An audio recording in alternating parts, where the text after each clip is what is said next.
ഇന്നൊരു അടിപൊളി ഒരു ചെമ്മീൻ ബ്രോസ്റ്റാണ് കാണിക്കുന്നത്. നമ്മൾ ഷോപ്പിൽ നിന്നൊക്കെ വാങ്ങിക്കുമ്പോൾ കിട്ടുന്ന അതേ രീതിയിലുള്ള നല്ല ക്രിസ്പി ആയിട്ടുള്ള അടിപൊളി ചെമ്മീൻ ബ്രോസ്റ്റ്. അപ്പോൾ ചെമ്മീൻ വലിയ ടൈപ്പിലുള്ള ചെമ്മീനാണ് വേണ്ടി കേട്ടോ. നല്ല വലിയ സൈസുള്ള അത് ക്ലീൻ ചെയ്യുന്നതും കൂടെ ഒന്ന് കാണിക്കുന്നുണ്ട്.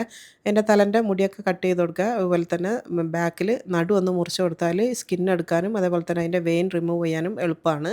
ഇനിയിപ്പോൾ നല്ല ക്ലീൻ ചെയ്ത ഈ ഒരു ചെമ്മീനിലേക്ക് ഒരു 1/4 ടീസ്പൂൺ ഉപ്പും ഒരു നുള്ള് ഗാർലിക് പൗഡർ ഒരു നുള്ള് തന്നെ പാപ്രിക്ക പൗഡറും പിന്നെ ഒരു അരമുറി ചെറുനാരങ്ങ പിഴിഞ്ഞ് വെച്ചതും കൂടെ ചേർത്തിട്ട് നന്നായിട്ടൊന്ന് മിക്സ് ചെയ്യുക. ഇൻഗ്രീഡിയൻസ് ഒക്കെ അതാ എഴുതി കാണിക്കുന്നുണ്ട് അളവടക്കം കേട്ടോ.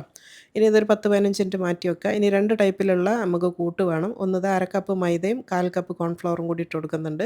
അതിലേക്ക് കുറച്ച് ഉപ്പ് ഇട്ട് കൊടുക്കുക. ഒരു 1/4 ടീസ്പൂൺ ഉപ്പും പിന്നെ ഒരു നുള്ള് ഗാർലിക് പൗഡറും നേരത്തെ പറഞ്ഞ പോലെ തന്നെ ഒരു നുള്ള് പാപ്രിക്ക പൗഡറും കൂടെ ചേർത്ത് കൊടുക്കുക. ഇനി ഇതെല്ലാം കൂടെ മിക്സ് ചെയ്തിട്ട് അവിടെ മാറ്റി വെക്കുക. ഇനി അടുത്തത് ഉണ്ടാക്കാൻ ഇതാ 1/2 കപ്പ് മൈദയും 1/4 കപ്പ് കോൺഫ്ലവറും ഒരു നുള്ള് ഉപ്പ് ചേർത്ത് കൊടുക്കുക.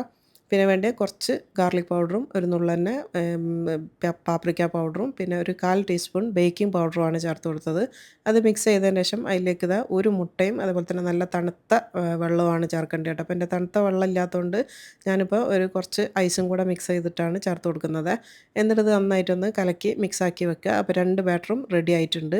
ഇനിയിപ്പോൾ നമ്മൾ മാരിനേറ്റ് ചെയ്ത് വെച്ചിട്ടുള്ള ആ ഒരു പ്രോൺസ് ഒന്ന് ഓരോന്നെടുക്കുക. ആദ്യം നമ്മൾ ഈ കലക്കി വെച്ച കൂട്ടിലൊന്ന് മിക്സ് ചെയ്തെടുക്കുക. നന്നായിട്ട് മിക്സ് ചെയ്ത് അതിലുള്ള എക്സ്ട്രാ ഉള്ളതൊക്കെ ഒന്ന് ഷേക്ക് ചെയ്തതിന് ശേഷം ഈ ഒരു പൗഡറിലേക്ക് ഇട്ടിട്ട് നന്നായിട്ട് ഇതിനൊന്ന് കോട്ട് ചെയ്ത് എടുക്കുക. ഇങ്ങനെ ഓരോന്നും കോട്ട് ചെയ്ത് വെക്കുക. ഒരു ബാച്ചിലൊക്കെ ഉള്ളത് മാത്രം ഒരേ സമയം ഉണ്ടാക്കി വെച്ചാൽ മതി കേട്ടോ. എന്നിട്ട് അത് ചൂടായ എണ്ണയിലിട്ടിട്ട് നന്നായിട്ടൊന്ന് ഫ്രൈ ആക്കി എടുക്കുക.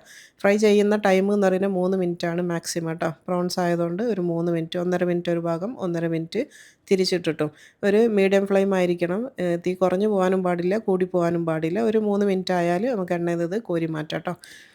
ഇതിന്ന് ചെമ്മീൻ ബ്രോസ്റ്റ് തിന്നാൻ വേണ്ടി എൻ്റെ ആച്ചിക്കൊരു പൂതി വന്നതാണ് കേട്ടോ. ഇവിടെ വിൽക്കാൻ കൊണ്ടുവന്നപ്പോൾ വാങ്ങിയതാണ്. അപ്പം മക്കൾ എന്തെങ്കിലും പറഞ്ഞു കഴിഞ്ഞാൽ നമുക്ക് സാധിച്ചു കൊടുക്കാൻ പറ്റുന്നതാണെങ്കിൽ അത് സാധിച്ചു കൊടുക്കണമല്ലോ, നമ്മൾ സിദ്ദിഖ് പറഞ്ഞ പോലെ. അപ്പോൾ ഇന്ന് അവന് വേണ്ടി സ്പെഷ്യലായിട്ട് ഉണ്ടാക്കിയ ചെമ്മീൻ ബ്രോസ്റ്റാണ്. എല്ലാവരും ട്രൈ ചെയ്ത് നോക്കണേ.